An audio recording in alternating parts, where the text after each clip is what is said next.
یکم رمضان المبارک سے روزانہ دن 11:30 پر خالد محمود عباسی کے ساتھ۔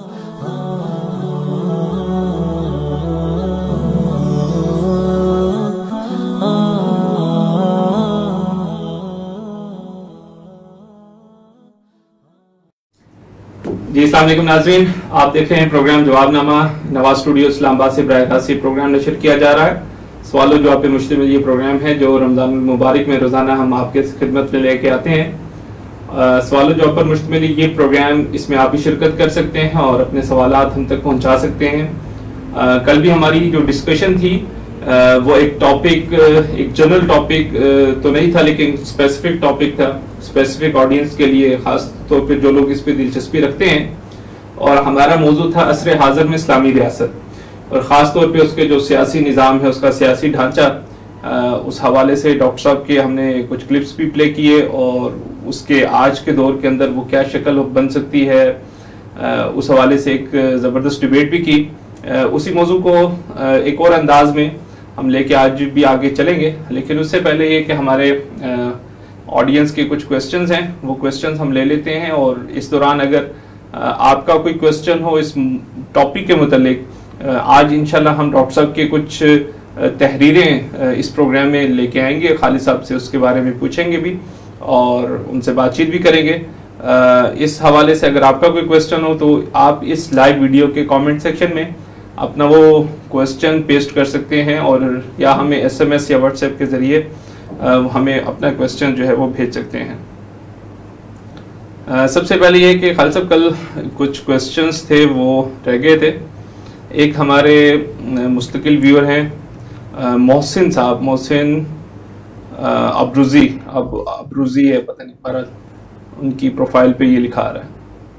تو ان کے دو کویسچنز ہیں۔ وہ کہتے ہیں کہ what is your opinion about that the American ships are near Iranian border, what should we as Muslim do? دعا ہی کر سکتے ہیں، اور کیا کر سکتے ہیں۔ پہلے وہ آئے، عراق کو تباہ کر کے چلے گئے، اب افغانستان کو پھر تباہ کیا، پھر دوبارہ عراق پہ حملہ آور ہوئے، تو اب ایرانی بارڈرز کے نزدیک آ گئے۔ تو دیکھیں، بنیادی بات یہ کہ عوام میں سے تو کوئی کچھ نہیں کر سکتا سوائے اس کے کہ ہم یہ جائزہ لیں کہ یہ سب کیوں ہو رہا ہے، یہ باری باری سب کے ساتھ یہ تباہی بربادی کے معاملہ کیوں ہو رہا ہے۔ تو قرآن مجید پڑھنے سے تو بات صاف ظاہر آتی ہے کہ جب آپ پہ اس طرح کی سخت جنگی قوت مسلط کی جاتی ہے تو خود آپ کے نامہ اعمال کی کوئی خرابی ہوتی ہے، جس کی وجہ سے اللہ تعالیٰ یہ سزا دیتے ہیں۔ تو جیسے بنی اسرائیل کے ضمن میں فرمایا، سورہ بنی اسرائیل میں 2 مرتبہ یہ بات آئی کہ اولی باسن شدیدن، بہت جنگجو قسم کے لوگ جو تم پر مسلط کیے، اور وہ تمہارے پھیلائے ہوئے فساد کی وجہ سے مسلط کیے تمہاری طرف۔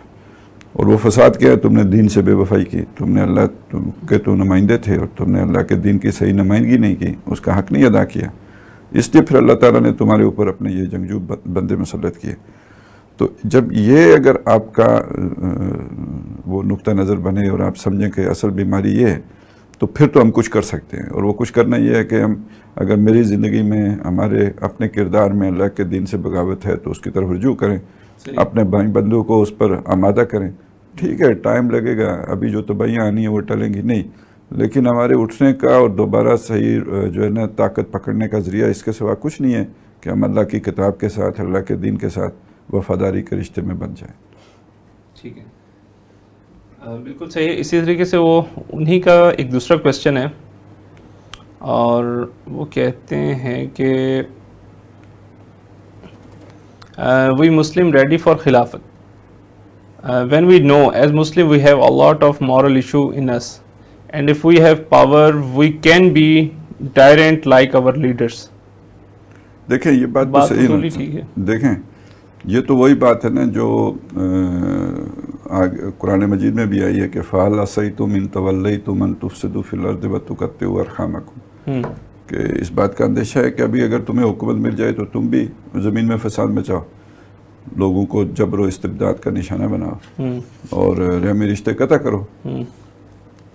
تو ابھی جو میں پہلی بات اور دوسری بات آپس میں جڑ گئی ہیں کہ جب آپ پہلے اپنے اندر وہ نیکی کے، تقوی کے، خیر کے، بھلائی کے جذبات پیدا کریں، اپنا کردار اس کے مطابق ڈالیں، پھر دوسروں کو اس کی دعوت دیں، پھر پورے معاشرے کو لے کے جو ہے نا وہ اس رخ پہ جائیں اور آپ ایک ایسی حکومت بھی قائم کر لیں اسٹرگل کرنے کے بعد، جدوجہد کرنے کے بعد، قربانیاں دینے کے بعد، اپنے جان مال سب لگانے کے بعد، تو اس پروسیس سے آپ کو حکومت ملے گی، تو پھر وہ لوگ اوپر آئیں گے کہ جو آخرت کو سامنے رکھنے والے، اللہ کے سامنے پیش ہونے کو اور اللہ کے سامنے محاسبے کا ڈر رکھنے والے، تو ان حکمرانوں کے ذریعے ہی سے اللہ عروج دے سکتا ہے اور دے گا۔ باقی یہ کہ اس وقت کی بالکل صحیح بات ہے کہ آپ عوام میں سے کسی کو بھی اٹھا کے اگر بیٹھائیں گے اوپر، تو وہ اس کے اندر بھی اسی طرح کا جبر و استبداد آ جائے گا جو اس وقت ہمارے جیسے حکمران ہیں۔ میرے خیال سے یہی اختلاف تھا جس کی وجہ سے وہ لوگ جو جماعت اسلامی سے علیحدہ ہوئے تھے کہ جب تک عوام کی اس معتدبر تعداد میں اس تربیت کے مراحل سے نہ گزر جائے، تو آپ اگر اس مرحلے میں جاتے ہیں تو شاید اس طریقے سے ریفلیکشن آپ کی قیادت میں نہیں آتی۔ وہ تو یہ تھا نا کہ وہ تو ہو ہی نہیں سکتا نا، آئے گا ہی نہیں۔ ان کا تو یہ تھا نا کہ پہلی بات تو یہ کہ آئے گا ہی نہیں، یہ کبھی نہیں ہو سکتا کہ آپ اکثریت حاصل کر سکیں۔ دوسرا یہ تھا کہ رفتہ رفتہ دیکھیں وہاں پہ آپ الیکشن میں جب جاتے ہیں تو وہاں کے اپنے طور طریقے ہیں الیکشن کمپین چلانے کے، اپنے لوگوں تک اپنی بات پہنچانے کے، اور اس میں بہرحال پھر دوسرے کی کردار کشی بھی ہوتی ہے، اپنے بارے میں مبالغہ آرائی بھی ہوتی ہے، جھوٹ بھی ہوتا ہے، اور الیکشن سٹنٹ بھی ہوتے ہیں، اور پھر اور بہت ساری چیزیں جو ہیں انڈر دا ٹیبل چلتی ہیں، تو وہ پھر آپ کے کردار کو مجروح کر دیتی ہیں۔ اس کردار کے ساتھ سچا آدمی، کھرا آدمی، دو ٹوک بات کرنے والا آدمی اس میدان میں تو وہ فٹ ہی نہیں ہے نا، وہ تو پھر اس میں آگے بڑھ ہی نہیں سکتا، وہ وہاں ناکام ہو جاتا ہے۔ صحیح۔ اچھا جی، ہم آج کے ٹاپک کی طرف آتے ہیں، اور ہمارا آج کا موضوع اس ایپیسوڈ کا جدید اسلامی ریاست، اور یہ جو اصطلاح ہے خود ڈاکٹر صاحب نے استعمال کی ہے، اور یہ جو کتاب ہے اس میں کچھ چیزیں ہیں جس میں ڈاکٹر صاحب نے اسلامی ریاست کو ڈیفائن کیا اور اس کے ساتھ جدید لگا کے اس کو بھی ڈیفائن کیا کہ جدید اسلامی ریاست کیا ہوگی۔ اس ٹاپک کی طرف جانے سے پہلے میں اس کتاب کا نام بتاتا چلوں۔ یہ ڈاکٹر اسرار احمد صاحب کی کتاب ہے، یہ ان کے کچھ کالمز ہیں ان پر مشتمل یہ کتاب ہے، جو ایک خاص ڈبیٹ ہوئی تھی 90s میں میرے خیال سے۔ نوائے وقت کے جو ایڈیٹر ہیں انہوں نے ایک اداریہ لکھا تھا، اس کے جواب میں ڈاکٹر صاحب نے پھر عہد حاضر میں اسلامی ریاست کے جو خد و خال ہیں اس کو واضح کیا۔ تو عہد حاضر میں اسلامی ریاست اور معیشت کے چند بنیادی مسائل، تو بہرحال اس میں جو ابتدائی جو ڈسکشن ہے اس میں اسلامی ریاست اور جدید اسلامی ریاست کو ڈیفائن کیا گیا ہے۔ میرے خیال سے اس کو پڑھ لیتے ہیں تھوڑا تھوڑا، اس کے ساتھ پھر میں اس حوالے سے آپ سے گائیڈنس بھی لیتا رہوں گا کہ ڈاکٹر صاحب کا، کیونکہ کافی اس میں جامع تحریر ہوتی ہے، اس کو پڑھنا ہی بہتر ہے، اور پھر اس کے متعلق جو ہے تو پیج نمبر 10 ہے یہ، یہاں سے میں آغاز کرتا ہوں۔ تو پہلے تھوڑا سا ڈاکٹر صاحب نے تمہید باندھی ہے، اور اس کے بعد کہتے ہیں کہ اب آئیے اصل موضوع کی طرف، جدید اسلامی ریاست کے عنوان سے۔ میں پروڈیوسر صاحب کو کہوں گا کہ اس کو، ہاں بالکل یہ پیج پہ ڈسپلے بھی ہو رہا ہے، جو ہمارے ویورز ہیں اس کو پڑھ بھی سکتے ہیں میرے ساتھ، کہ جدید اسلامی ریاست کے عنوان سے از خود ظاہر ہے کہ ہماری مطلوب و مقصود اور زیر بحث و نظر ریاست میں دو اوصاف لازماً ہونی چاہیے، یعنی ایک اسلام اور دوسرا جدیدیت۔ تو جہاں تک اسلام کا تعلق ہے، ہر شخص خواہ وہ خود بالفعل اسلام پر عمل پیرا ہو یا نہ ہو، جانتا ہے اسلام نام ہے اللہ اور اس کے رسول صلی اللہ علیہ وسلم کی بے چون و چرا فرما برداری اور بلا استثناء اطاعت کا، لہٰذا اس کے بارے میں کسی بحث اور گفتگو اور کیل و کال کی ضرورت نہیں۔ البتہ جدیدیت سے مراد کیا ہے جو ڈاکٹر صاحب نے ڈیفائن کیا؟ جدید، ایک بات تو ثابت ہوگی نا کہ ڈاکٹر صاحب محض اسلامی ریاست کی بات نہیں کر رہے ہیں، جدید اسلامی ریاست کی بات کر رہے ہیں۔ صحیح ہے، ٹھیک ہے نا۔ ڈاکٹر صاحب کے پیش نظر جو انقلاب ہے اس سے مراد جو ہے وہ جو جس اچھا، یہ اس بات کے کہنے کا مطلب کیا ہے کہ وہ بالکل وہی پرانا ڈھانچہ اللہ کے آج اس دور میں دوبارہ وہ روبہ عمل نہیں آ سکتا، یہ ازمپشن ہے، یہ مان لی گئی ہے یہ بات، اور اس پر آپ اگلی بات اٹھا رہے ہیں کہ اب جب بھی ریاست بنے گی تو جدید اسلامی ریاست، جدید اسلامی، تو اب انہوں نے ڈیفائن کر لیا کہ اسلامی سے مراد تو یہ ہے، تو جدید سے مراد کیا ہوگی؟ ہاں جی، یہ جدیدیت سے مراد کیا ہے ان کی؟ البتہ جدیدیت سے مراد کیا ہے اور اس کے کون سے اجزاء ہمارے لیے قابل قبول ہیں اور کون سے نہیں، مطلب اس کا بھی اچھا یہ بھی تو ڈاکٹر صاحب کا اپنا ہی ایک اللہ تعالیٰ نے ان کو ملکہ دیا ہوا تھا کہ وہ یعنی عام طور پہ جیسے کل بھی ہم نے ڈسکس کیا تھا کہ رجحان انسانوں کا یہی ہوتا ہے، اور ہمارے خاص طور پہ مذہبی طبقے کا تو بہت زیادہ یہ ہے کہ یا تو آپ کسی آدمی کو سراسر جو ہے نا پورے کا پورا رد کر دیتے ہیں کسی ایک چھوٹی سی وجہ سے، جزوی کوئی اس کی سے اختلاف رکھتے ہیں، اور اس کے بعد آپ اس پورے کو شر قرار دے دیتے ہیں، اس کی ہر چیز کو شر ثابت کر دیتے ہیں، اور یا پھر یہ کہ جس کو خیر مانا ہے تو اس کے آپ کے پہاڑ بھی نظر نہیں آتے، تو وہ ایک امبیلنس رہتا ہے جو اللہ کے نبی صلی اللہ علیہ وسلم نے جس سے منع کیا تھا کہ تمہیں کسی کی محبت جو ہے نا ایسا نہ بنا دے کہ اس کی بری شے بھی تمہیں نظر نہ آئے، اور کسی کی نفرت تمہیں ایسا نہ کر دے کہ اس کی اچھائی تمہیں نظر نہ آئے۔ تو ڈاکٹر صاحب کو اللہ تعالیٰ نے بہرحال یہ نظر دی تھی کہ وہ چیزوں کو ان کا تجزیہ کر کے علیحدہ علیحدہ کر کے اچھائی کو چھانٹ کر لے سکتے تھے اور برائی کو جو ہے نا وہ چھوڑ سکتے تھے۔ کل اس کی ایک ہمارے ہاں جدیدیت کا لفظ اس وقت جو نا ہمارے مذہبی حلقے میں کفر سے بھی ایک بھاری برکم لفظ سمجھا جائے، وہی بیزاری چہروں پہ آتی ہے جدیدیت کے لفظ سے جو شیطان کا تذکرہ کرنے سے شاید آئے، تو لیکن یہ کہ ڈاکٹر صاحب کی اپروچ ذرا بالکل اس سے مختلف ہے، اس کی اپروچ اب وہ اسے چھانٹ رہے ہیں کہ کیا ٹھیک ہے اور کیا غلط ہے اس کے اندر۔ ٹھیک ہے، تو اس کے کون سے اجزاء ہمارے لیے قابل قبول ہیں اور کون سے نہیں، اس معاملے میں اچھی طرح تحقیق و تفتیش، بحث و تمہیز ضروری ہے، اس لیے کہ اصل کنفیوژن اس معاملے میں پایا جاتا ہے۔ تحقیق و تفتیش یعنی اچھی طرح اسے جو ہے نا محقق کر لیں کیا صحیح ہے کیا غلط ہے، اور باس تو کہتے ہی ہے نا کسی شے کو کریدنا، یعنی اسے سارے کرید کے اس کو اچھی طرح اس کے اجزاء کر کے پھر تمہیز کی جائے، اس میں کیا صحیح ہے کیا غلط ہے علیحدہ علیحدہ چھانٹا جائے اس کو۔ ٹھیک ہے، اس لیے کہ اصل کنفیوژن اس معاملے میں پایا جاتا ہے، کنفیوژن اس معاملے میں، مطلب دوسرے معاملے میں سب متفق ہیں جی۔ اور اگرچہ علامہ اقبال نے اصولی اعتبار سے بالکل بجا طور پر فرمایا ہے کہ زمانہ ایک، حیات ایک، کائنات بھی ایک، دلیل کم نظری، قصہ قدیم و جدید، تو یہ قدیم و جدید کا وہ ایک خاص فلسفہ معنی میں تو یہ قصہ کم نظری ہے، لیکن اس کو آج کے دور میں اپلائی ڈاکٹر صاحب اس کانٹیکس میں کریں۔ تاہم واقعہ یہ ہے کہ یہ اصول 100% یا تو صرف فرد اور اس کی نفسیات پر منطبق ہوتا ہے، یا عمرانیات و اجتماعیات انسانی کے صرف اولین اور اہم ترین منزل یعنی نظام معاشرت اور آئلی قوانین پر، جنہیں شاہ ولی اللہ دہلوی رحمۃ اللہ علیہ نے تدبیر منزل سے تعبیر فرمایا ہے۔ اچھا یہ اب ایک بات ڈاکٹر، یعنی جو قصہ قدیم و جدید بحث کم نظری جو ہیں اس کو انہوں نے جوڑ دیا ہے کہ جو آپ کے انفرادی معاملات ہیں جو مذہبی پہلو ہے اس میں تو آپ یہ اختیار کر سکتے ہیں، نماز کیسے پڑھنی ہے، روزہ کیسے رکھنا ہے، ٹھیک ہے نا، یہ جو آپ کے تعبدی امور ہیں ان میں تو یا احکام ہیں جو شرعی احکام ہیں انفرادی سطح پر، ان کے ضمن میں تو قدیم و جدید کی بحث کرنے کی کوئی ضرورت نہیں ہے، وہ تو آپ نے قدیم ہی کی طرف جانا ہے، صحیح، ٹھیک ہے۔ اور دوسری بات یہ ہے کہ جو اگر ریاست کی سطح پہ بھی جو آئلی قوانین ہیں ان کے ضمن میں ڈاکٹر صاحب نے یہ کہا ہے کہ اس میں بھی آپ نے قدیم ہی کی طرف جانا ہے۔ یہی وجہ ہے کہ ان کے بارے میں صرف اصول و مقاصد نہیں، تفصیلی قوانین بھی پوری شرح و بسط کے ساتھ اللہ تبارک و تعالیٰ نے اپنے ابدی اور سرمدی کلام میں بیان فرما دیے ہیں، جن کے بارے میں علامہ اقبال نے اپنے خطبہ ششم میں بجا طور پر فرمایا کہ مغرب سے مروب جدید ذہن ان کے ظاہری خد و خال میں الجھ کے رہ گیا ہے اور ان کی تہ میں کار فرما حکمتوں تک رسائی حاصل نہیں کر سکا۔ بہرحال اس کے بالکل برعکس معاملہ ہے سیاست اور ریاست کا، اور ان کے ضمن میں کتاب و سنت میں صرف اصولی ہدایات پر اکتفا کی گئی اور کوئی تفصیلی خاکہ یا ڈھانچہ نہیں دیا گیا، اس لیے کہ اس میدان میں نوع انسانی نے عمرانی ارتقاء کا سفر ابھی جاری تھا، چنانچہ نزول قرآن کے وقت ہی نہیں اس کے 1000 سال بعد بھی ذہن انسانی پر یہ حقیقت منکشف نہیں ہو سکی کہ ریاست اور حکومت دو جدا چیزیں ہیں۔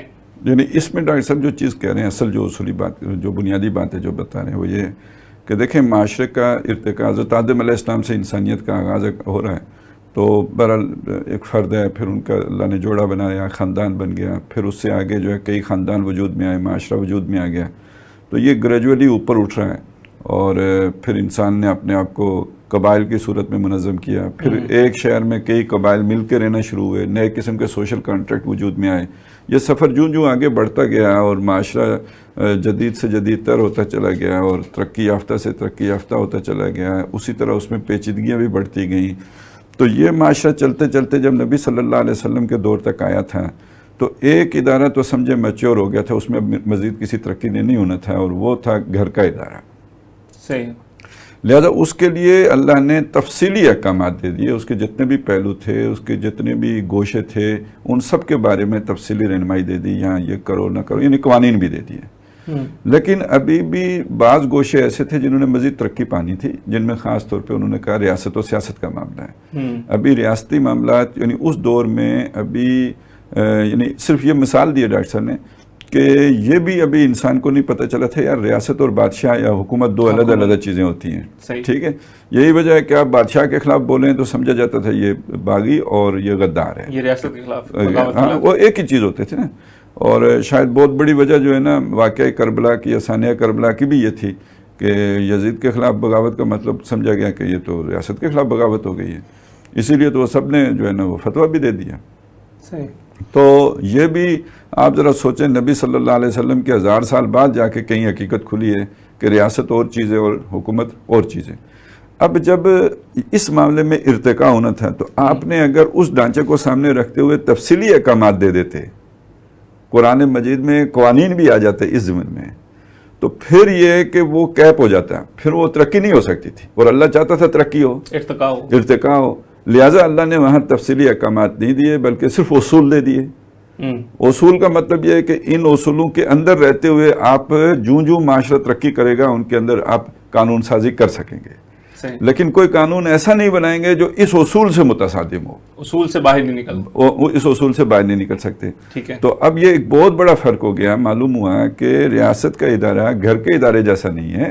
گھر کے ادارے میں تو آپ نے آنکھیں بند کر کے ان احکامات پر عمل کرنا ہے جو آپ کو دے دیے گئے، کیونکہ وہ تو تفصیلی آپ کے سامنے موجود ہیں، اور ریاست کے ادارے کے ضمن میں تو ابھی آپ نے ساری قانون سازی کرنی ہے کہ بھئی اس کا ڈھانچہ کیسے بنے گا، اس میں جو مختلف اداروں کے درمیان توازن ہم نے کیسے قائم کرنا ہے، اور پھر یہ کہ اس میں سربراہ جو ہوگا یا جو بھی خلیفۃ المسلمین ہوگا اس کا نامزدگی کا طریقہ کار کیا ہوگا، نامزدگی کے بعد اس کے انتخاب کا طریقہ کار کیا ہوگا، اس کے کیا حقوق و فرائض ہوں گے، اس کا چیک اینڈ بیلنس کیسے ہوگا، یہ ساری تفصیلات آپ کو نہیں ملیں گی۔ گھر کے ادارے کے بارے میں تو یہ بھی مل جائے گا کہ اگر خامد سے خطرہ ہو عورت کو کہ بھئی یہ جو ہے نا وہ میری طرف بے رخی کرے گا تو وہ کیا کرے، اور خامد اگر یہ دیکھے کہ خاتون کے اندر کوئی جو ہے بدتمیزی ہے یا وہ رجحان جو ہے وہ نہیں ہے گھر بسانے کا تو وہ کیا کرے، وہاں تو آپ کو تفصیلات مل جائیں گی۔ لیکن ریاست کے بارے میں آپ کو چند اصول ملیں گے، اس سے زیادہ کچھ نہیں ملے گا۔ کیوں؟ تاکہ ابھی جو آگے انسان کی عقل بڑھے گی تو ان اصولوں کے اندر رہتے ہوئے وہ قانون سازی کر سکے۔ صحیح۔ تو مطلب 1000 سال بعد تک بھی ذہن انسانی پر یہ حقیقت منکشف نہیں ہو سکی کہ ریاست اور حکومت دو جدا چیزیں ہیں، اور حکومت کی حیثیت ریاست کے صرف انتظامی ادارے کی ہے، اور شہریوں کی اصل وفاداری ریاست سے ہوتی ہے نہ کہ حکومت سے، اور حکومت کو تبدیل کرنے کی کوشش کرنا تو شہریوں کا بنیادی حق ہے۔ چنانچہ اسی کا شاخسانہ ہے کہ حضرت حسین بن علی رضی اللہ تعالیٰ عنہما اگرچہ صرف حکومت کی اصلاح یا تبدیلی کے لیے اٹھے تھے، لیکن حکومت وقت کے لیے انہیں باغی قرار دینا آسان ہو گیا، حالانکہ ظاہر ہے انہوں نے معاذ اللہ اسلامی ریاست کے خلاف علم بلند نہیں کیا تھا۔ یہ وہی مثال جو آپ نے دی ہے، ڈاکٹر صاحب نے اس کو یہاں بیان کر دیا۔ الغرض سیاست اور ریاست کے میدان میں دو حقائق کو تسلیم کیے بغیر چارہ نہیں ہے۔ یہ بڑے اہم دو حقائق ہیں، اور اس کے بارے میں ڈاکٹر صاحب کہتے ہیں کہ ایک یہ کہ اس معاملے میں ہمیں کتاب و سنت سے صرف اصول لینے ہوں گے، اور ان کے ساتھ عمرانی ارتقاء کے ثمرات میں سے جو کتاب و سنت کے منافی نہ ہوں انہیں لازماً شامل کرنا پڑے گا۔ نمبر 2، دوسری اور قدر تلخ حقیقت یہ ہے کہ اس عمرانی ارتقاء میں ہم مسلمانوں کا کوئی حصہ نہیں۔ یہ کل کا کل مغرب اور زیادہ معین طور پر یورپ میں ہوا ہے۔ تاہم یہ بات واضح طور پہ سمجھ لینی چاہیے کہ یہ نوع انسانی کی مشترک متاع ہے۔ جس طرح ہم سائنس اور ٹیکنالوجی کے میدان میں مغرب کی دریافتوں اور ایجادوں پر بھرپور طور سے مستفید ہو رہے ہیں، اسی طرح ہمیں اس عمرانی ترقی اور اس میدان میں ان کی یافت کے بارے میں بھی زیادہ حساس ہونے کی ضرورت نہیں ہے۔ اگرچہ یہ فرق بہرحال ملحوظ رہے گا کہ طبی سائنس پر مبنی ٹیکنالوجی کل کی کل مباحات میں شامل ہے، صرف اس کا غلط استعمال معصیت کا ذریعہ بن سکتا ہے، جبکہ عمرانی ارتقاء کے ثمرات کے ضمن میں ہمیں صحیح اور غلط، حلال و حرام کے مابین امتیاز بہر صورت کرنا ہوگا۔ تو بات بہت کلیئر ہے، بہت واضح ہے، روز روشن کی طرح آیا ہے، بس اس کو سامنے لانے کی ضرورت ہے، چھپانی نہیں ہے۔ تو انہوں نے دو باتیں بتائی ہیں کہ ایک یہ کہ جو خاص طور پہ اصول، یعنی اس حقیقت کو ماننا ہوگا، جن حقائق کو سامنے رکھنا ہوگا کہ آپ نے اصول تو لینا ہے دین سے، قرآن سے، سنت سے، ٹھیک ہے، اس ضمن میں ریاست و حکومت کے معاملے میں اصول تو لینا ہے آپ نے وہاں سے، لیکن یہ کہ اس کے بعد آپ نے کھلے ذہن کے ساتھ ان اصولوں کے اندر رہتے ہوئے اپنے لیے ایک لائحہ عمل طے کرنا ہے، قانون سازی کرنی ہے۔ لیکن دوسری جو بہت ہی اہم بات ہے وہ یہ کہ آپ کو جو بھی عمرانی ارتقاء ہوئے ہیں اس میں یہ حقیقت ماننی پڑے گی کہ ہم مسلمانوں کا کوئی ہاتھ نہیں۔ اچھا، یہ حقیقت ہم ایک اور میدان میں مان لیتے ہیں جس کی ڈاکٹر صاحب نے وضاحت کی ہے، سب مان لیتے ہیں، فزیکل سائنسز میں مان لیتے ہیں، نہیں فزیکل سائنسز میں نہیں، مطلب جو ایجادات جن سے ہم استفادہ کرتے ہیں، جس گاڑی پر بیٹھ کے ہم دفتر جاتے ہیں، جس گاڑی پر بیٹھ کے ہم بیگم کے ساتھ سیر کرنے جاتے ہیں، اس کے بارے میں تو ہم مان لیتے ہیں کہ ٹھیک ہے، یہ تو نو انسانی کی مشترکہ متاع ہے، اس لیے ہم استعمال کریں۔ ہاں یہ تو ٹھیک ہے، انہوں نے ترقی کی ہے، لیکن یہ تو مشترکہ متاع ہے، اور اللہ نے یہ والا علم جو ہے نا اللہ نے دیا تھا نا، علم آدم الاسماء کلہا، تو اس کی بنیاد پر انہوں نے یہ والا سارا جو ہے ترقی کر لی ہے۔ لہٰذا ہم بجلی بھی استعمال کریں گے، ہم گاڑیاں بھی چلائیں گے، ہم یہ بھی کریں گے، ہم جہازوں پہ بھی بیٹھیں گے، اور ہم جا کے تو گرین کارڈ لے کے امریکہ میں رہیں گے بھی، اور کینیڈا کی شریعت بھی حاصل کر کے وہاں پہ رہیں گے، یہاں تک تو راضی ہیں۔ صحیح۔ تو لیکن یہ کہ ساتھ یہ بھی کہیں گے کہ یہ ساری چیزیں ہیں حرام،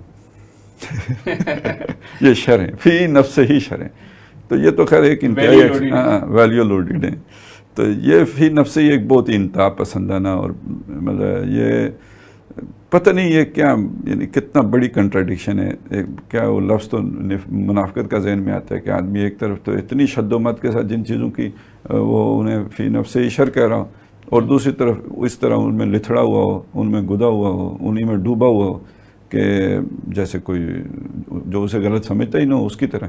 تو یہ تو بہت ہی انسانی سوچ کی اور اس کی جو ہے نا یعنی یہ کردار تو ایک ایسا کردار ہونا چاہیے کہ جو قابل بحث ہونا چاہیے، جس پر بات ہی نہیں کرنی چاہیے۔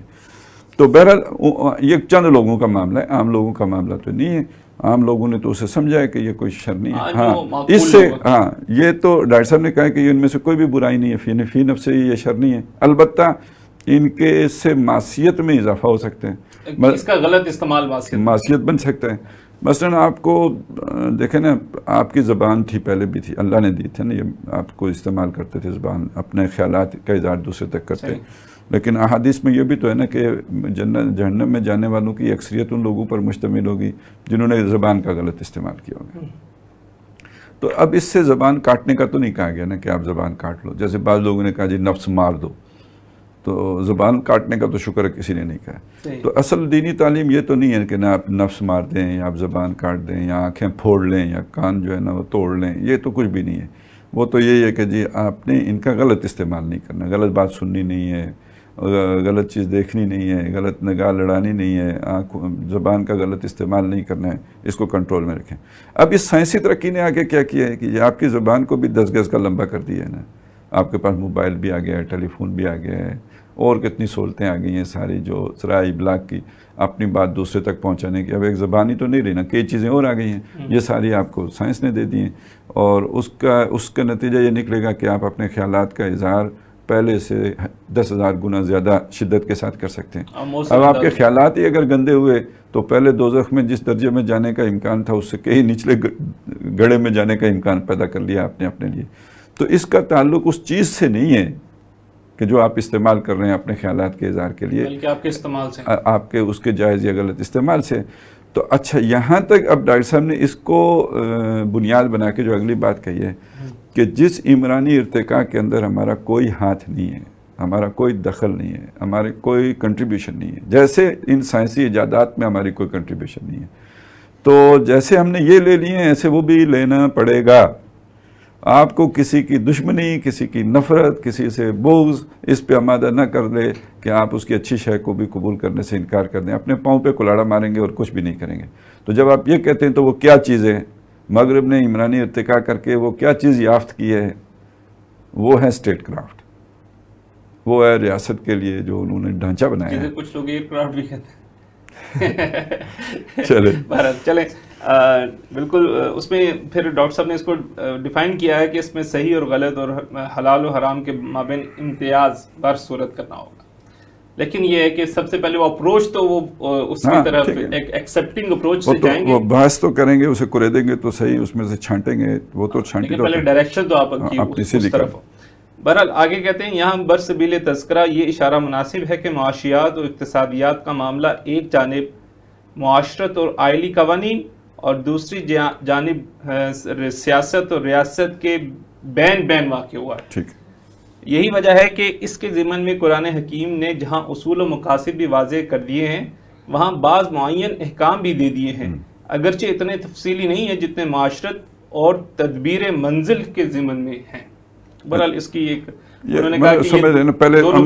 پہلے ہم نے یہ کر دیا نا کہ بھئی جو آئلی نظام ہے یا جو ہمارا گھریلو جو رہنمائی قرآن نے تفصیل سے دے دی ہے, ٹھیک ہے, اس میں تو آپ کو ساری وہ ماننی پڑے گی.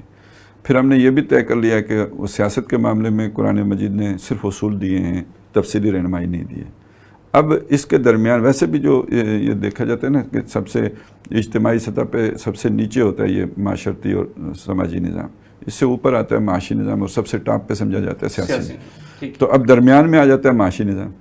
تو عجیب بات یہ ہے کہ قرآن مجید کا مطالعہ آپ کو یہ بھی بتائے گا کہ ایک طرف تو اصول بھی دے دیے نا کہ لا یکون دولۃ بین الاغنیاء منکم, یہ اس طرح کا اصول بھی دے دیا, کچھ قوانین بھی دے دیے حلال حرام, ہاں, جبکہ سیاست کے معاملے میں کوئی قانون نہیں دیا. اچھا, یہاں کے بارے میں کچھ قانون بھی دے دیے, جیسے یہ بتا دیا کہ جی آپ جوا حرام ہے, جیسے بتا دیا سود حرام ہے. تو اس طرح کی جو ہے نا کچھ چیزیں جو ہے نا وہ کلیئر کر دی ہیں. لیکن اس میں بھی ابھی اور چیزیں بھی ہیں جن کو آپ نے دیکھنا ہوگا, وہ ان کے لیے بھی قانون سازی کرنی ہوگی.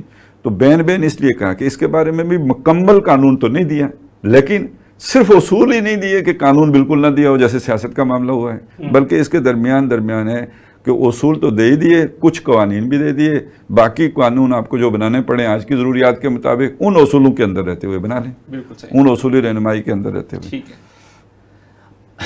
اس تمہید کے بعد اب وہ تمہید تو ختم ہوئی, اب تھوڑا سا کہتے ہیں اس تمہید کے بعد آئیے اب ہم دیکھتے ہیں کہ تصور ریاست و سیاست کے ضمن میں جدیدیت کن عناصر سے مرکب ہے. یہ سب سے اہم حصہ ہے اس چیز کا نا, بالکل صحیح, کہ جدیدیت جس کو ہم اتنا شر کرا دیتے ہیں کہ اس کے اجزاء کون کون سے ہیں, پہلے تو یہ تو تعین سمجھنا چاہیے. مختصر ترین اور سادہ ترین الفاظ میں بیان کیا جائے تو یہ 4 عناصر ہوں تو بنتا ہے مسلمان کے مصداق. جدیدیت بھی 4 عناصر سے مرکب ہے, جس میں سے 2 تو اسلام کی اساسی تعلیمات کے قطعاً منافی ہیں جن کا ترک واجب ہے. بقیہ 2 میں سے ایک وہ ہے جو تھا ہی اصلاً اسلام کی دین اور عطا. دوسری بات یہ کہ مسلمانوں نے بہت جلد اپنے آپ کو اس سے محروم کر لیا تھا. البتہ دوسری اور کل تعداد کے اعتبار سے چوتھی چیز وہ ہے جو کل کی کل مغرب کی یافت ہے, جسے ہم اس کے شکریہ کے ساتھ قبول کر لینا چاہیے, اور زیادہ گہرائی میں اتر کر دیکھا جائے تو وہ ہے بھی خالص تکنیک کی نوعیت کی شے.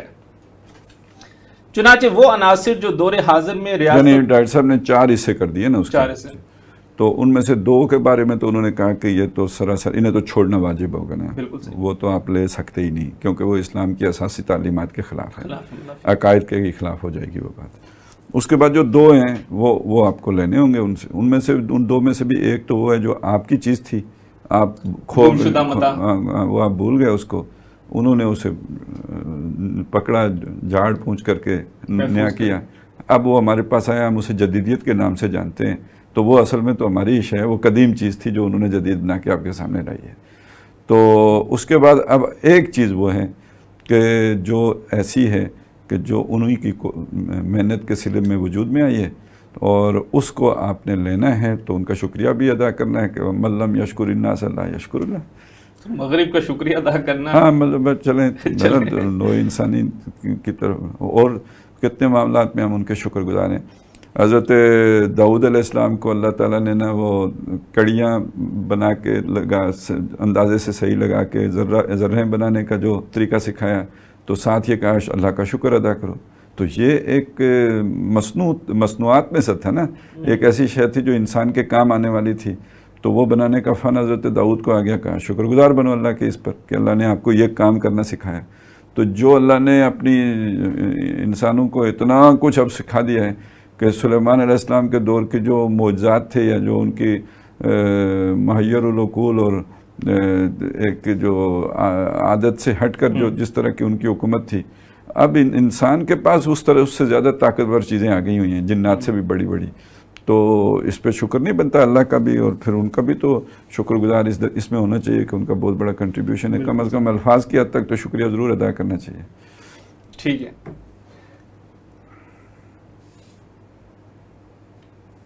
چنانچہ وہ دو عناصر جو دور حاضر کی ریاست اور سیاست کی رگ و پے میں زہر حلاحل، یہ کیا چیز ہوتی ہے؟ چلیں، زہر حلاحل کی طرح سرایت کیے ہوئے، جن کی اسلام کے ساتھ نہ صرف یہ کہ کوئی مناسبت نہیں بلکہ وہ اسلام کی اساسی تعلیمات کی عین ضد اور کلی نفی کی حیثیت رکھتے ہیں، سیکولرزم اور نیشنلزم ہے. یہ دو عناصر جس کو ڈاکٹر صاحب کہہ رہے ہیں. سیکولرزم یعنی یہ کہ جس میں آپ دین و مذہب کی جدائی کر دیتے ہیں نا، کہ آپ یہ کہتے ہیں کہ جی آپ کے عقائد کی سطح پہ، مناسب عبودیت کی سطح پہ، کچھ سوشل کسٹم کی سطح پہ آپ اپنے مذہب پہ عمل کر سکتے ہیں، لیکن سماجی، معاشی، سیاسی نظام کی سطح پر آپ کے مذہب کو کوئی دخل حاصل نہیں ہوگا. یہی دنیا میں اس وقت مروج اصول ہے، اور جدید ریاست کا یہ طرح امتیاز ہے. اور یہ تو یعنی یہ چیز جو جنہیں ہم غیر مسلم ممالک کہتے ہیں، وہاں مسلمان سب سے زیادہ اس کو جو ہے نا پسند کرتے ہیں، اور اس کے گیت گاتے ہیں، اور اس کے دیوانے اور شیدائی ہیں. سب سے بڑھ کر آپ ہندوستان میں دیکھیں نا کہ مسلمان کس طرح سینے سے لگائے ہوئے ہیں سیکولرزم کو. اور اس چیز کو دیکھیں کہ ابھی بی جے پی کے جیتنے سے جو سب سے بڑا خطرہ مسلمان محسوس کر رہے ہیں، وہ یہ کر رہے ہیں کہ ہندوستان سے سیکولرزم ختم ہو جائے گا. یعنی اسلام کے ختم ہونے کا اتنا اندیشہ نہیں ہے جتنا کہ سیکولرزم کے ختم ہونے کا اندیشہ ہے. تو اس کو تو ڈاکٹر صاحب نے قرار دیا ہے کہ یہ اسلام کی ضد ہے اور بالکل اس کے برعکس چیز ہے، اور اسے تو چھوڑنا ہوگا، اسے ترک کرنا ہوگا. ایک سیکولرزم ہے، اور دوسرا نیشنلزم ہے. نیشنلزم یہ کہ قومیں جو ہے نا، پہلی بات یہ ہے کہ قوم بنتی ہے رنگ کی بنیاد پر، نسل کی بنیاد پر، زبان کی بنیاد پر، ٹھیک ہے، اس بنیاد پہ. اور ایک علاقے کے رہنے والے لوگ بھی ایک قوم ہوتے ہیں. تو یہ اس سے پھر ایک نیشن وجود میں آتی ہے، اور پھر ان کا جو علاقہ ہوتا ہے وہ ایک نیشن سٹیٹ بن کے تو جب وہ سامنے آتی ہے. تو اسلام کا اس معاملے میں اصول جو ہے نا، یہ تو ہمارے اصول سے متصادم چیزیں، کہ اسلام کا اصول یہ کہ نہیں، یہ رنگ، نسل، یہ ساری چیزیں تقسیم کا ذریعہ نہیں ہے، یہ تعارف کا ذریعہ ہے. ان کی بنیاد پر من دیگرم تو دیگری والی صورت نہیں بنتی، بلکہ یہ کہ یہ تو انسان کے لتعارفو، یہ تعارف کا ذریعہ ہے. تقسیم کی بنیاد بنتا ہے نظریہ. هو الذی خلقکم فمنکم کافر ومنکم مؤمن. ٹھیک ہے، تو ایک نظریے کے حامل تمام لوگ جو ہیں وہ ایک ملت ہیں، ایک امت ہیں، ایک وحدت ہیں، اور وہ گورا ہو کالا ہو وہ ایک رشتے میں پروئے جائیں گے. تو اب یہ وہ جو اچھا، اس کو تو علامہ اقبال نے تو خیر بہت ہی آگے بڑھ کر اس کی نفی بھی کی ہے. تو اس کی وجہ یہ ہے کہ یہ اسلام کی بنیادی تعلیمات سے متصادم عقیدہ ہے. اچھا، اصل جو جدیدیت ہے وہ انہی دو باتوں پہ کھڑی ہے، جو اور وہ شے ہے جو اسلام سے متصادم چیز ہے، جس کی وجہ سے یعنی اس کی جو ایک شدت اس کے اندر تو ہے ہی، جو جدید ریاست کے اندر ان دو چیزوں کی، اس پر وہ زور بھی دیتے ہیں. اور ان میں سے ایک چیز کو تو مسلمان سینے سے لگائے ہوئے ہیں، بہت پسند ہے انہیں، سیکولرزم. اور دوسری چیز کے حوالے سے ہمارا مذہبی حلقہ جو ہے وہ بہت زیادہ وہ اس سے چڑھتا ہے، اسے ناپسند کرتا ہے، اس سے نفرت کرتا ہے.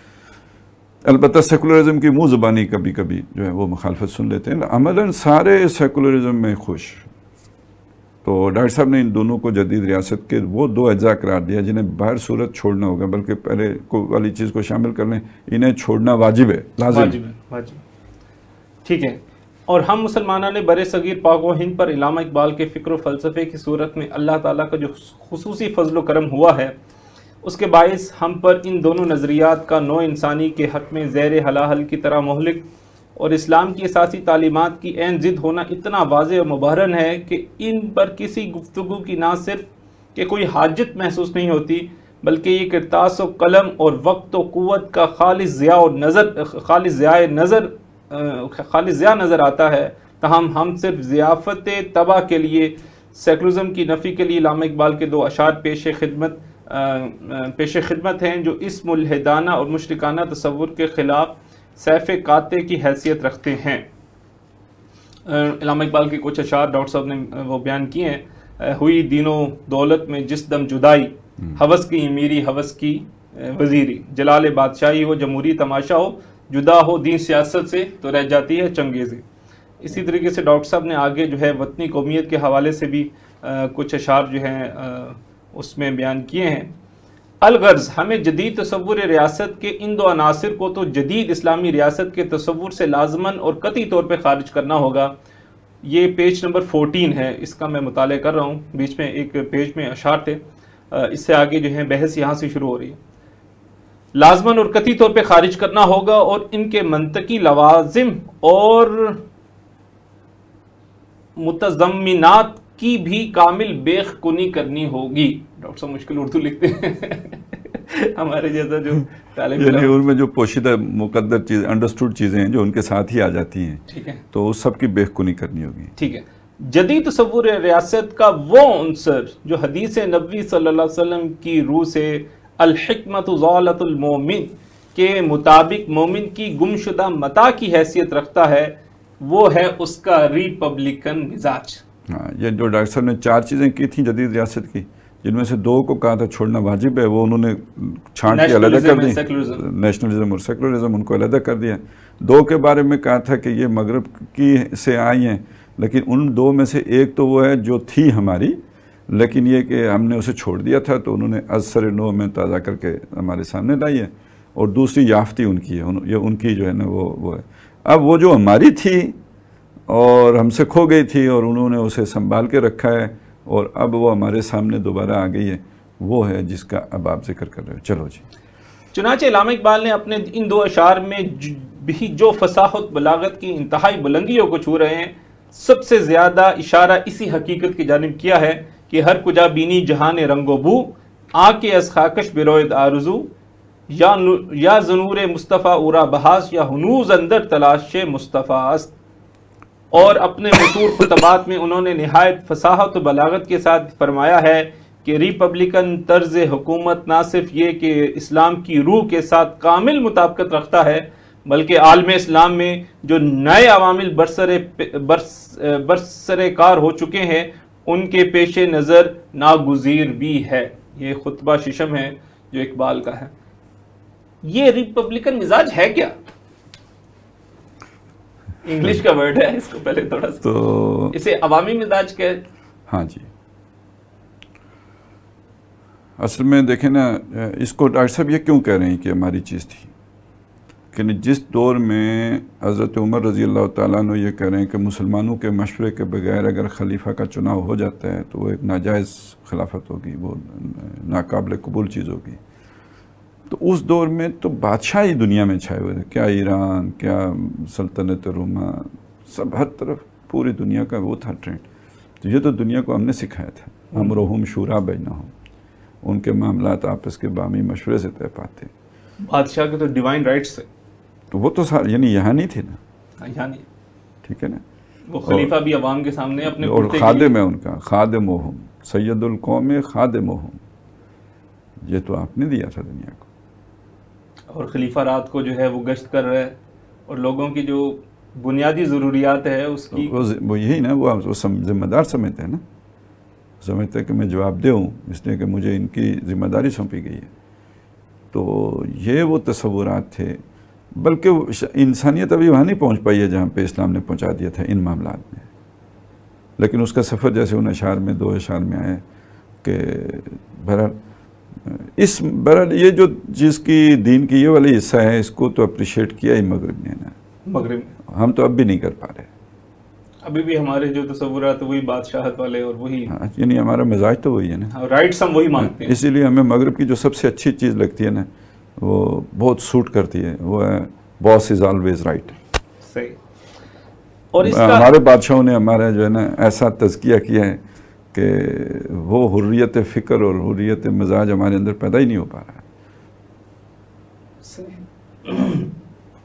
اور بلکہ ہمارے جو خاص طور پہ دینی لوگوں کے تصورات ہیں ان میں یہ ریپبلکن والا عنصر یا تو ہے نہیں، اور ہے بھی ہے تو بہت دبا ہوا. سر کیوں نہ ہو، کیونکہ آپ کا محاسبہ کر ہی اب عوام سکتی ہے. کوئی بھی ہو، مذہبی جو تقدس پہن کے بیٹھے ہوں یا سیاسی جو ہے نا وہ جگادری ہوں، تو محاسبہ تو جب تک عوام میں شعور وہ ان کی وہ پاور میں نہ آئے ہو ہی نہیں سکتے. تو جو بھی محاسبے سے بھاگنا چاہے گا تو وہ تو یہی کرے گا نا، وہ اس کو مغرب کی چیز قرار دے کے. ہاں اس نے کہا یہ یہی تو میں کہہ رہا تھا نا، جو آپ کو بتا رہا ہوں، یہ سارے مذہبی حلقے جو آپ کو ملیں گے ذرا ان کو ٹٹول کے دیکھو، یہ سیکولرزم کے قائل ملیں گے. بلکہ سر وہ مقولہ اس میں بولا ہے، وہ پتہ نہیں اس کو حدیث بھی سیشمان، عوام کل الناس کل انام، العوام کل انام. ٹھیک ہے، ہاں تو یہ تو کہا جاتا ہے، ہوتا بھی ہے اصل میں. وہ اس معنی میں تو بعض چیزیں ٹوٹلی غلط نہیں ہوتی کہ عوام بھیڑ چال چلتی ہے، تو وہ انعام بھی جو ہے نا وہ بھیڑ چال کیا ہے، بھیڑ جس طرح چلتے پڑتی ہیں اسی لیے عوام بھی چل پڑتے ہیں، جس طرف آپ انہیں لگائیں ادھر چل پڑیں گے. لیکن بہرحال ان کے جو وہ رائٹس ہیں جس طریقے سے مطلب ہمیں اسلام نے دیے، اور جس طریقے سے کہ مسلمانوں کے جو اجتماعی جو مشورے سے اور وہ جو چیزیں، یہ ہے نا کہ اصل میں دیکھیں اب وہ انعام ہیں یا جو بھی ہیں، لیکن یہ کہ اگر آپ ان کو ریاست کے معاملات میں شریک نہیں کرتے اور انہیں حوانی سمجھتے ہیں تو وہ پھر حوان ہی رہیں گے. کل کوئی اور آ کے جب بیٹھ جائے گا تو وہ اس کی اطاعت شروع کر دیں گے. حوان ہے نا، حوان کی نکیل جس کو پکڑا دے پھر وہ لے کے چل پڑے گا. تو آپ انہیں کیوں حوان رہنے دیتے ہو؟ اللہ نے تو انہیں انسان بنایا نا، تو ان کی تربیت کرو، ان کے اندر شعور پیدا کرو، ادراک پیدا کرو تاکہ حوان نہ رہیں. صحیح. ڈاکٹر صاحب آگے کہتے ہیں کہ اور اس کا حوان رکھا جاتا ہے، یہ حکمران کی ساحری ہے کہ جو اسے حوان رکھتی ہے، کہ ان کے حوان رہنے میں ان کا یہ دنیا میں یہ سپورٹس کو اتنی کیوں ترقی دی جاتی ہے، یہ جو فلم انڈسٹری ہے اتنی کیوں پھلتی پھولتی ہے، یہ جو انہوں نے عیاشیوں کے مختلف یعنی حوان رہے نا. ہاں 5 دن حوانوں کی طرح ان سے کام لیں تو 2 دن حوانوں کی طرح انہیں عیاشی کے مواقع دیں. ان کے حوان رہنے میں ان کا فائدہ ہے. اور آپ چاہتے ہیں انسانیت اٹھے تو ان کو وہ حوانہ کو موت مارو گے. وہ اقبال کہتے ہیں نا ابلیس کی مجلس شورا میں کہ آرزو اول پیدا ہو نہیں سکتی کہیں، ہو جائے تو مر جاتی ہے یا رہتی ہے خام. تو اس کو جو بلندی پہ لے کے گیا تھا اسلام جس طریقے سے، تو یہی تو بات ہے نا. یعنی اس کے بغیر آپ کہیں یار آپ 10 آدمیوں کا تو تزکیہ کر لیں گے، لیکن نو انسانی کا تزکیہ کے لیے تو ضروری ہے کہ ان کے اوپر سے پہلے یہ چادر تو ہٹائیں نا جو ان کو حوان بنا کے رکھنے کے لیے تانی گئی ہے ان کے. وہ جمہوری تماشا ہو، یہ تماشا ہے جو اس وقت لگایا گیا ہے، لیکن بہرحال تماشا کرنے کے لیے بھی تو کچھ نہ کچھ تو دکھانا پڑتا ہے. تو وہ بھی اتنا ہے کہ خود ہمارے اپنا نوجوان جو ہے اس کا شکار ہو گیا ہے. تو اصل میں یہی تو کہہ رہا تھا نا، اس جگہ تک تو ابھی نہیں پہنچے ہیں جہاں تک محمد رسول اللہ نے پہنچایا تھا صلی اللہ علیہ وسلم. صحیح. صرف اتنا فرق ہے کہ ہمارے اندر اس کا احساس بھی نہیں ہے، اس کی تمنا بھی نہیں ہے، اس کی چاہ بھی نہیں ہے. مغرب میں اس کا احساس بھی ہے، اس کی تمنا بھی ہے، اس کے لیے کوشش بھی ہے. اس لیے اسے کیپ رکھنے کے لیے وہاں پہ وہ جمہوری تماشے لگائے جاتے ہیں. یہاں تو تماشا لگانے کی بھی ضرورت نہیں ہے. یہاں آج بھی آپ اگر ریفرینڈم کرائیں اور ابھی کرا لیں تو لوگ کہیں گے یار ہمیں آرمی چیف دے دو. ہاں نہ نواز شریف چاہیے، نہ زرداری چاہیے، نہ ہمیں کوئی اور عمران خان چاہیے. اٹھا لو اب پاندان اپنا یہ جمہوری نظام ٹھیک ہے جی، بس گندے انڈے. چلیں اچھا، اس کا اس سے بڑھ کر کیا ثبوت درکار ہے کہ خلافت راشدہ کا نظام نہ ملوکیت نہ شہنشاہیت پر مبنی تھا، نہ برہمنیت نہ پاپائیت پر، بلکہ اب ذرا یہ پتہ ہے یہ کیا کیا مطلب ہے اس کے، اب دوبارہ دہرائیں ذرا. ملوکیت بادشاہت کا جو ہم دنیا میں رہے ہیں اس کو سب جانتے ہی ہیں. شہنشاہت وہ تو اسی کی ایک ترقی یافتہ صورت ہے. برہمنیت میں کیا ہے؟ ایک اسپیشل بریڈ ہے، مارشل ریس، یعنی مقدس ریس ہے نا وہ. ٹھیک ہے نا. اور ان کے پاس یہ اختیار ہے، بادشاہ وہ بھگوان کے سر سے پیدا ہوئے نا. باقی تو کوئی ہاتھوں سے پیدا ہوا، کوئی ٹانگوں سے پیدا ہوا، کوئی پاؤں سے پیدا ہوا، تو وہ تو سربراہ بن ہی نہیں سکتے. ایک خاص نسل سے بھی تعلق ہو تو ہاں تو وہ اسی خاص نسل کا بندہ ہی بادشاہ بن سکتا ہے نا، نیچے والے تو نہیں بن سکتے. صحیح. اسی کا حق ہے. اور رائل فیملی تو اسلام میں تو ایسا کچھ نہیں تھا. اسلام اگلی بات سنو. پاپائیت یہ کیا جی؟ یعنی پوپ ہوتا تھا مذہبی رہنما, اچھا تو پوپی کے پاس رائٹ ہے, ڈیوائن رائٹ اس کے پاس ہے, اختیار کا, فیصلہ سازی کا, قانون سازی کا. تو اسلام میں تو ایسا نہیں ہے. نہیں, اسلام میں مذہبی لوگوں کی حکومت نہیں قائم ہو سکتی. وہ تو دیکھیں نا, اسلام کی بنیادی تعلیمات تو یہ نہیں ہے. ایک خاص آپ کی روایت ہوگی, مجھے اس سے نہیں ہے. خاص مسلک کی نہیں بلکہ یہ ہاں, جو آپ کی اساسی تعلیمات ہیں ان میں تو یہ چیز نہیں, اور یہ آپ کو خلافت راشدہ میں نہیں ملے گا. صحیح. تو ظاہر ہے کس خاندان سے ہو, کون, یہ کوئی اس سے بحث نہیں ہے. ٹھیک ہے. بلکہ الفاظ قرآنی امرہم شورا بینہم کے مطابق اس کے جملہ معاملات مسلمانوں کے باہمی مشورے سے طے ہوتے تھے. یہی وجہ ہے کہ گاندھی ایسے ہندو مہاتما کو بھی 1937 میں جب پہلی بار ہندوستان میں صوبائی وزارتیں قائم ہوئیں تو کانگریسی وزراء کے سامنے قابل تقلید مثالوں کی حیثیت سے صرف ابو بکر اور عمر رضی اللہ تعالیٰ کا نام لیتے بنی. اس لیے کہ قدیم ہند کی تاریخ میں بکر ماجید ہوں یا اشوک یا چندر گپت ہوں یا کنشک، ان کی انفرادی سیرت و کردار سے قطع نظر ان کا نظام بہرحال ملوکیت اور شہنشاہیت پر مبنی تھا، لہٰذا انہیں آج کے دور میں قابل تقلید مثالوں کی حیثیت سے پیش نہیں کیا جا سکتا.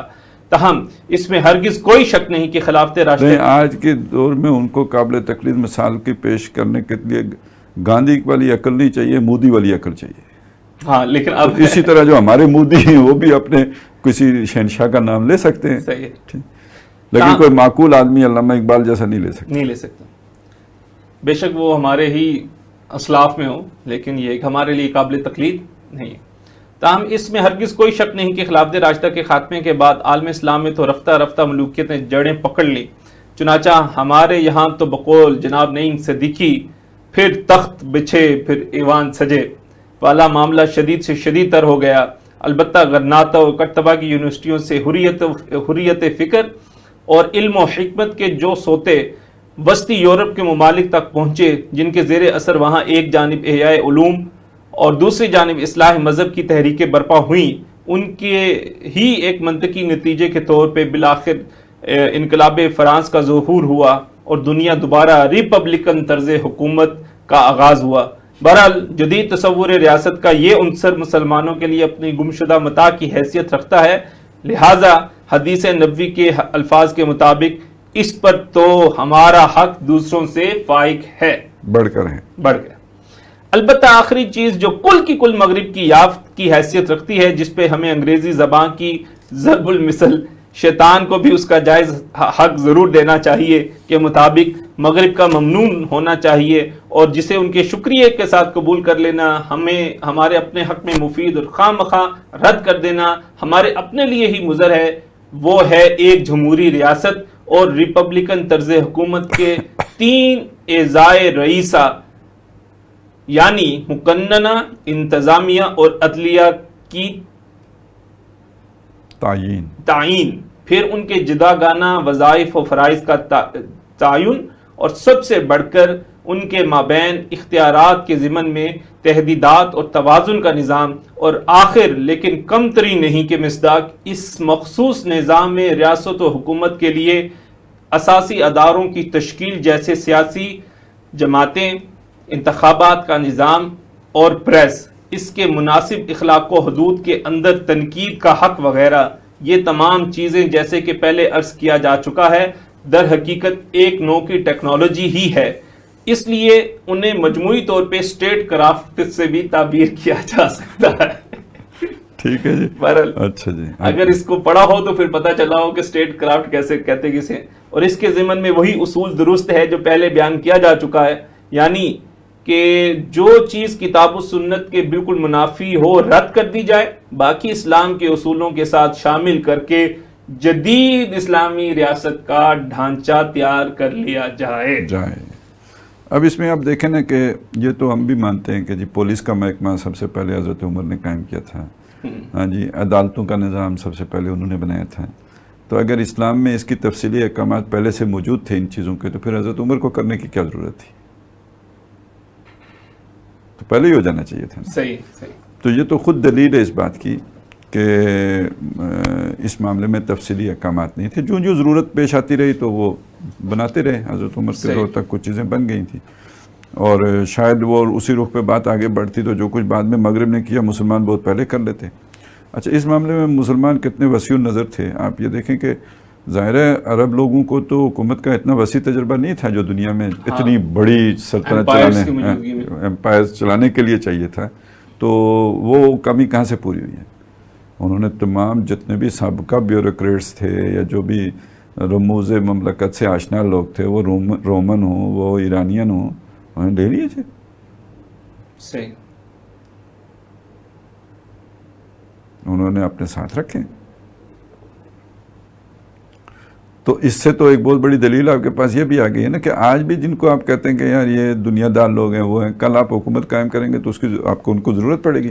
بھائی یہ تو ایسی کھلش ہے کہ جب یہ طالبان بھی آئے تھے تو یہ سارے ان کے سفارت اور یہ جو ٹیکنیکل جابز ہیں ساری، تو یہ تو وہی پرانے لوگ ہی کر رہے تھے ان کی بھی.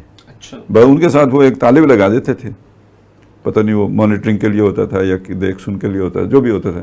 تو اصل تو سارے وہی تھے، سفارتکار ان کے سارے پرانے تھے بس وہ. اچھا، اب دیکھیں سر، یہ جو چیز ہے یہ اب جیسے مسلمانوں میں اسلام مشرق مغرب کی ایک خلیج کے طور پہ پیش کیا جاتا ہے. مسلمانوں کا تصور بہت قدیم، اور جیسے ہم خلافت کا جو ہے آج کے جدید ایک ریاستی ڈھانچے میں اور ایک اسلامی ریاستی ڈھانچے میں کچھ بنیادی چیزوں کے علاوہ فرق تو کوئی نہیں رہ گیا. اصل میں یہی مسئلہ ہے. میں یہی عرض کر رہا ہوں نا کہ جتنا شیطان کو کوئی ٹرمپ جیسا آدمی سرو کر رہا ہے نا اس وقت، اتنا ہی مغرب سے جو مطلب اندھی نفرت کرنے والا وہ مسلمان بھی شیطانی کا کام کر رہے ہیں. صحیح. کہ جس میں وہ یعنی یہی شے تو ہمیں اصل میں تھرڈ ورلڈ وار کی طرف لے کے جا رہی ہے. وہ ٹھیک ہے، وہ قدرت وہ ہونی ہی ہے، جیسے قوم نوح پہ عذاب آنا ہی تھا، لیکن ایک مسلمان کا کام جو ہے وہ عذاب لانے کی سبیل تو کرنا نہیں ہے نا. اس کا کام تو یہ ہے کہ وہ لوگ انذر قومک من قبل ان یاتیہم عذاب علیم، آپ نے تو وہ بتانا ہے جس سے وہ اس دردناک عذاب سے بچیں. صحیح. اور وہ یہ ہے، باقی جو تقدیر ہے وہ تو ہونا ہی ہونا ہے نا، اس کا تو ہم کچھ نہیں کر سکتے. ٹھیک ہے.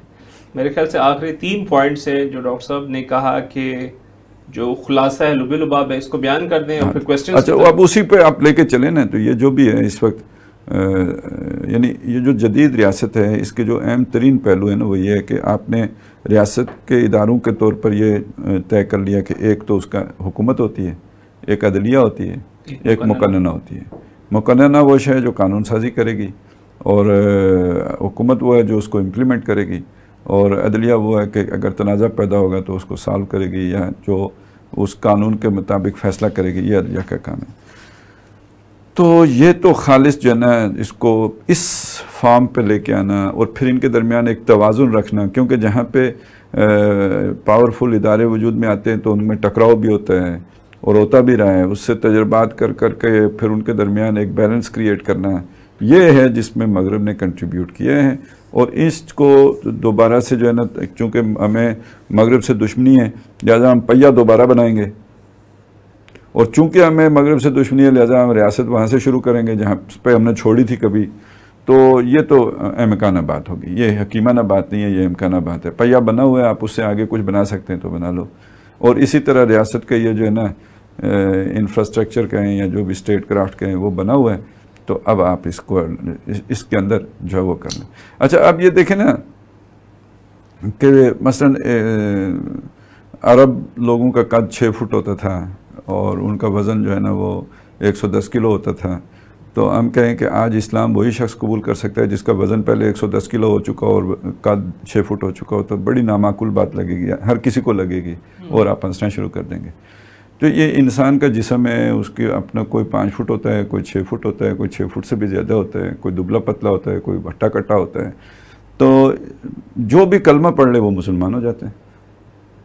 کوئی گورا ہوتا ہے، کوئی کالا ہوتا ہے، کوئی کون سی زبان بولتا ہے، کوئی کیا بولتا ہے، بس جو کلمہ پڑھ لے وہ مسلمان ہو جاتا ہے. اسی طرح یہ ایک آج کی ریاست بن گئی ہے، یہاں تک پہنچ گئی ہے، ترقی کرتے کرتے کرتے یہاں تک پہنچ گئی ہے. آپ اس کو توڑ پھوڑ کے واپس پیچھے لے نہیں جا سکتے، یہ ہو نہیں سکتا.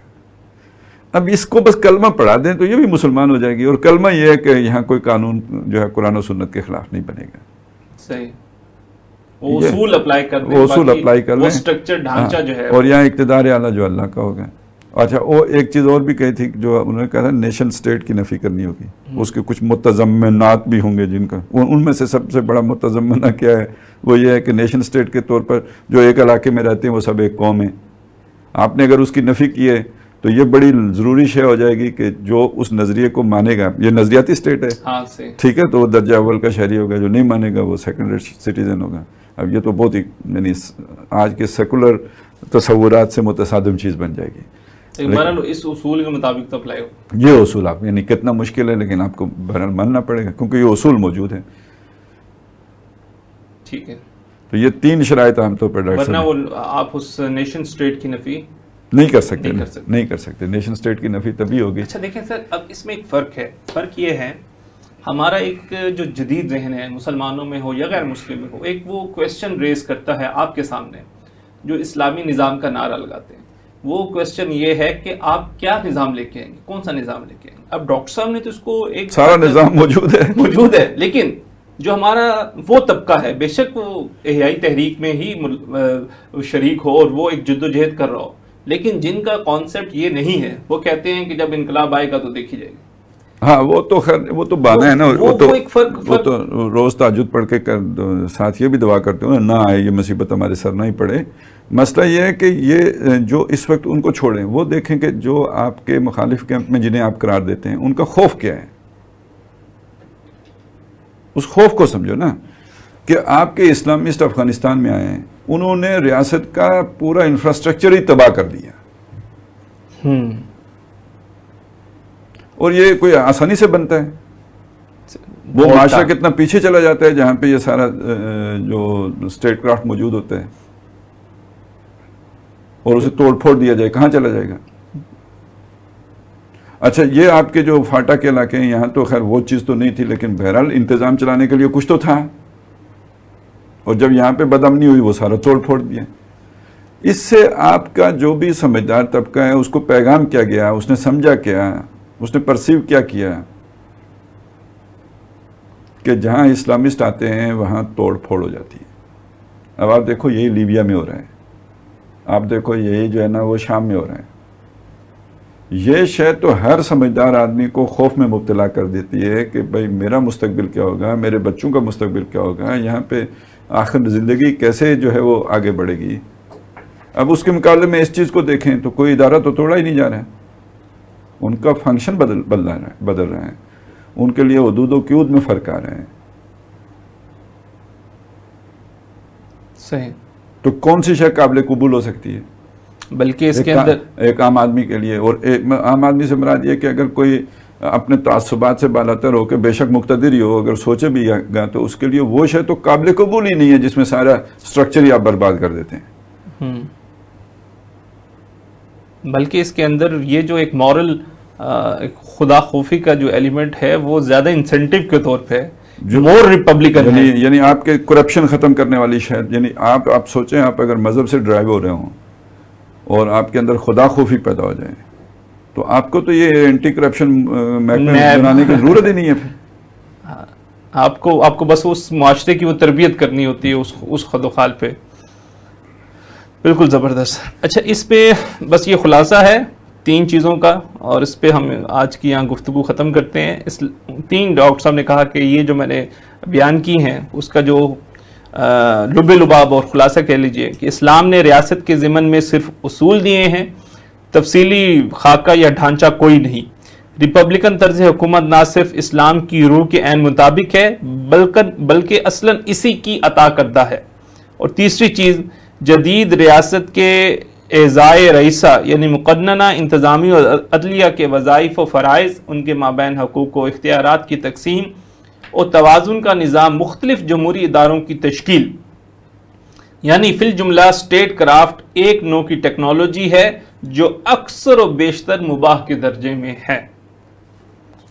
اور اگر عہد حاضر میں جمہوری ریاست کے تصورات میں صرف 2 تبدیلیاں کر دی جائیں تو وہ جدید اسلامی ریاست کی صورت اختیار کر لے گی.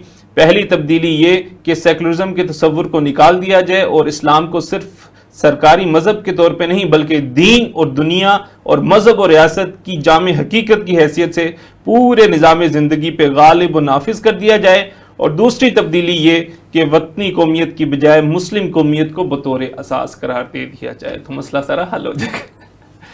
چلیں جی اب آتے ہیں اپنے کوسچنز کی طرف. زیادہ ہی تو نہیں آگے؟ نہیں بس کوسچنز. سب سے پہلی عمران بھٹی صاحب کہتے ہیں technology without morality is rascality. مذاق ہے. ہاں ٹھیک بات ہے. ٹھیک ہے اس میں مورالٹی ہم نے پہلے بھی جو چیز کی ہے. عمران بھٹی صاحب کا دوسرا ہے کہ بابا رام دیو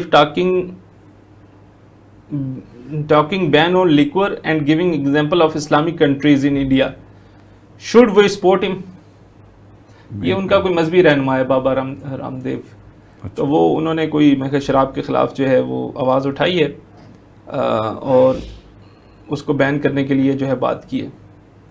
ہاں تو کر لیں, اس میں تو کوئی نہیں ہے عرض, کر لینا چاہیے. اس میں سارے معاملات میں نہیں, اسے ایک معاملے میں, باقی کیا پتہ کچھ اور بھی تو ہوگا. رام دیو صاحب کچھ اور بھی کر رہے ہوں گے. ٹھیک ہے. آصف اقبال صاحب کہتے ہیں I hope you can clear this question to me as it is propagated through your literature and others. It is farz for ummah all Muslim to struggle effort for implementing the rule law of Allah Khilafah. But we know from the Quranic text on the Qiyamah all human beings will be accountable individually. Then why put so much collective effort for Khilafah? If we don't do, it's still our accountability will be based on our individuality, which is prevalent view in Arab and all Muslim, while our collective effort will be resulted by Allah on this earth through azab. I hope my question is clear. آگے پھر انہوں نے یہاں تک تو clear ہے, آگے اسے گڑبڑ کرنے سے پہلے اس کا جواب چلیں نہیں میں نے یہاں پر ختم کرتا کیونکہ آگے انہوں نے وہ شاید جرمن میں شکرن لکھا ہے. اچھا چلیں. تو دیکھیں بات یہ ہے کہ یہ بہت اہم ویلڈ کوسچن ہے نا کہ آخرت میں اللہ کے سامنے تو پیشی ہوگی اکیلے کلہم آتی ہی یوم القیامت فردا. اچھا دنیا میں ہم کہتے ہیں جی کہ ایک آپ کولیکٹیو ایفرٹ کریں, مل کے رہیں, آپس میں اطاعت کریں. وہ میرا خیال ہے اس کا بہت آسان جواب یہ ہے کہ انسانی معاملات جو ہوتے ہیں نا سارے دنیا میں رہنے کے لیے مل جل کے انسان رہتے ہیں نا, اجتماعی ہوتے ہیں. تو اب ان اجتماعی معاملات کے بارے میں بھی تو آخر میں پوچھا جائے گا نا. پڑوسی کے بارے میں نہیں پوچھا جائے گا, بیوی کے بارے میں نہیں پوچھا جائے گا, اولاد کے بارے میں نہیں پوچھا جائے گا, بین الانسانی معاملات کے بارے میں نہیں پوچھا جائے گا. تو اسی طرح جو ہماری اجتماعی ذمہ داریاں تھیں, پیش تو میں اکیلا ہوں گا, خاندان کے سربراہ کی حیثیت سے میں نے کیا کیا ہے. صحیح, بالکل صحیح, ٹھیک ہے نا. اسی طرح میں ایک ریاست کا حصہ ہوں, اس ریاست کے اندر بھی میری ذمہ داریاں لگائی گئی تھی. اگر وہ مسلمان ہیں, وہاں پہ خلافت راشدہ کے اصولوں پر نظام موجود ہے, پھر تو میری بہت حد تک جو ہے وہ اور طرح کی ذمہ داری ہو جائے گی. پھر تو ایک طرح کے بس آنکھ کھول کے رکھنے کی ذمہ داری ہوگی. لیکن اگر میں ایک ایسی ریاست کا حصہ ہوں کہ جہاں پہ وہ اسلام کے اصولوں سے بغاوت ہے, اس کو غلط سمجھا جاتا ہے, ایک طاغوت نما چیز ہے, تو وہاں تو مجھے اس کے خلاف اگر سٹرگل نہیں کروں گا تو مجھ سے پوچھا جائے گا کہ تو یہاں امن سے, چین سے, سکون سے کیوں بیٹھا رہا. اچھا وہ سٹرگل جو ہے اگر میں نے کرنی ہے تو میں منہ سے کرنے کا تو کوئی فرق نہیں پڑے گا. آج مطلب اگر آپ نے صرف زبانی کلامی بات کرنی ہو اور کرتے رہیں تو دنیا میں اب تو آزادی ہے آپ کو اظہار رائے کی, کوئی کسی کو تکلیف نہیں ہوگی. نہ ہی کبھی قیامت تک جو ہے وہ خدائی بادشاہی قائم ہو سکتی ہے. تو پھر میں یہ بات چیت کر کے آپ کو اپنا قائل بناؤں گا نا, پھر آپ میرے ساتھ مل کے ایک اکیلا 2 11 ہو جائیں گے, پھر ہم 2 مل کے کسی کو قائل بنائیں گے تو 4 ہو جائیں گے, پھر 4 مل کے کریں گے تو 8 ہو جائیں گے. اس طرح ایک اجتماعیت وجود میں لا کے ایک منظم ادارہ اپنا تشکیل دے کے اور اسے اس قابل بنا کے کہ وہ ریاست کے ان اداروں سے جو اللہ اور رسول سے بغاوت کی ہوں ان کے مقابل آ کے کھڑا کر کے ان کو ڈھال سکیں ایک اجتماعی ایفرٹ کے نتیجے میں اللہ کی فرما برداری میں. تو جب میں آخرت میں اللہ کے سامنے پیش ہوں گا تو مجھ سے اس ایفرٹ کے بارے میں بھی پوچھا جائے گا تو نے اس میں کتنا کنٹریبیوٹ کیا تھا. اور اس ایفرٹ کا نام ہی جہاد ہے. اور آخرت میں تو یہ نا حل ادلکم علی تجارت تنجیکم من عذاب علیم تؤمنون باللہ ورسولہ وتجاہدون فی سبیل اللہ باموالکم وانفسکم. اللہ ایمان اللہ اور اس کے رسول پر اور اللہ اور کی خاطر جو ہے جہاد کرو اللہ کے راستے میں اپنے مالوں اور جانوں کے ساتھ. تو جہاد تو اجتماعی ایفرٹ ہے اور اس کے پوچھا جائے گا کیا جہاد یا نہیں کیا ہے. تو یہ تو کوئی اتنا مشکل مسئلہ نہیں ہے سمجھنا. بالکل صحیح. میرے خیال سے ہمارے پروگرام کا وقت بھی یہاں ختم ہوتا ہے. آج ہماری کیونکہ تھوڑی سی تھیوریٹیکل ڈسکشن تھی, اس میں امید ہے کہ چیزوں کو ہم نے کسی حد تک واضح کرنے کی کوشش کی ہوگی, اور خاص طور پہ جدید دور میں اسلامی ریاست کا جو اسٹیٹ کرافٹ ہے وہ کیا خد و خال ہے, کیا ڈھانچہ ہے, ان جدید اداروں کی موجودگی میں اور جدید نظام کی موجودگی میں اسلام کو ہم کس طریقے سے امبیڈ کر سکتے ہیں, اور جدید اسلامی ریاست سے مراد کیا ہے. تو ڈاکٹر اسرار احمد کی ایک بہت ہی اہم تصنیف جس کی ابتدا میں ڈاکٹر صاحب نے ساری چیزوں کو بحث کیا اور بہت ایک خلاصے کے انداز میں یہاں پیش کیا ہے. بہت اہم اس لحاظ سے ہے کہ آج یہ کویسچنز ہمارے اداروں میں اور ہمارے جو وہ لوگ ہیں جو سوچنے سمجھنے والے ہیں اس میں زیر بحث آتے ہیں, ان تک یہ باتیں پہنچانا یہ ہماری ذمہ داری بھی ہے, اور ان کی جو ان کنفیوژنس کو دور کرنا کہ اسلام آج کے دور میں امپلیمنٹ نہیں ہو سکتا, اسلام آج کے دور میں اس کو برپا نہیں کیا جا سکتا یا غالب و نافذ نہیں کیا جا سکتا, اسلام میں یہ پوٹینشل نہیں. تو اسلام میں وہ پوٹینشل ہیں, وہ اصول ہمیں دے دیے گئے, اس کو آج کے جدید دور کے جو ہے تقاضے ہیں ان کو کس طریقے سے ہم آہنگ کیا جا سکتا ہے. تو جدید دور میں اسلامی ریاست اور معیشت کے حوالے سے ڈاکٹر صاحب کی یہ کتاب آپ یہ آن لائن اویلیبل بھی ہے, اس کو پڑھ سکتے ہیں. کل ہم نے ایک لیکچر بھی پلے کیا تھا جس کے کچھ کلپس آپ کو دکھائے تھے, وہ بھی انٹرنیٹ پہ مل سکتا ہے. تو اس حوالے سے ان شخصیات کا کنٹریبیوشن ہے, مولانا مودودی ہو گئے یا ڈاکٹر اسرار احمد صاحب ہو گئے, انہوں نے اس حوالے سے بہت کام کیا ہے. ضرورت اس امر کی ہے کہ اس کام کو ہم آگے پھیلائیں, اس میں مزید ریسرچ کریں, اس کو مزید تحقیق کے ساتھ واضح کریں, اس کو مزید جو ہے اس کے اندر یہ پوٹینشل ہے کہ یہ دنیا کو جو ہے وہ قائل کر سکے, کنوینس کر سکے.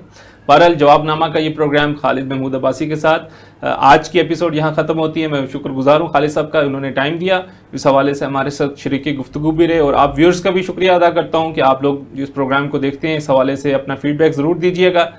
کل تک کے لیے مجھے اور میری ٹیم کو اجازت دیجیے, کل پھر انشاءاللہ جواب نامہ کے ساتھ آپ کی خدمت میں حاضر ہوں گے. اللہ حافظ.